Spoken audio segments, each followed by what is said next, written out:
бисёриҳо бар он назаранд ки зиндагӣ дар хобгоҳ барои духтарони донишҷӯ бисёр мушкил аст. ин гуфтаҳо то куҷо ҳақиқат доранд? Барои ба ин савол ҷавоб гирифтан мо аз хобгоҳи донишгоҳи давлатии Славяни Русия ва Тоҷикистон дидан намуда бо шароити зисту зиндагии донишҷӯ духтарон аз наздик ошно гаштем. Хобгоҳи мазкур аз 4 ошона иборат буда дар он зиёда аз 180 нафар донишҷӯён аз гӯшаву канорҳои гуногуни ҷумҳурӣ зиндагӣ мекунанд. дар ҳар як ошонаи хобгоҳ 2 ошхона, толори хонеш ва дигар шароитҳои лозимӣ барои донишҷӯён фароҳам оварда шудаанд. Худотонро маъруф мекардед хуродҷо.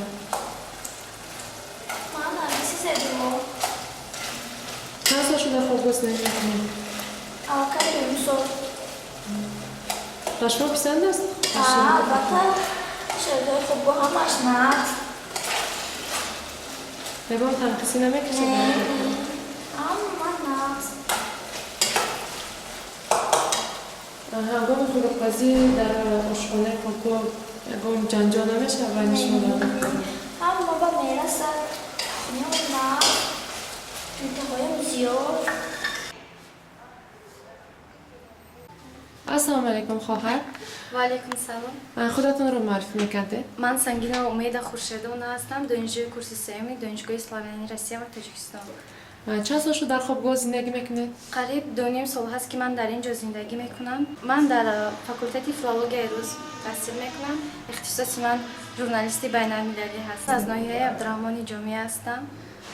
از اون سبب که خیلی کمتر از ناحیه دورتر که هستم میتونم در یک ماه یک بار یا دو بار رفته پدر و مادر خود را. شرایط خوابگاه چگونه است؟ شرایط خوابگاه خیلی خوب هست. همه شرایط ها برای ما مهیا کرده شده است.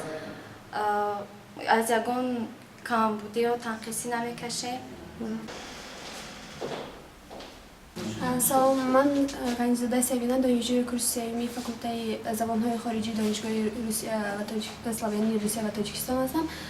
از شهر کولوب میباشم و در این خوابگاه مدتی علاقه уже سال سوم است. من در اینجا زندگی می‌کنم. ما در اینجا زل خانش داریم، دو تا آشپزخانه داریم که ما میتوانیم خوب استفاده بریم. بین ما یگان ماجرا نمیشود وقتی که ما در اونجا خوراک میپزیم، برای اینکه ما به ما همه شرایط ها مهیا کرده شده است در اینجا.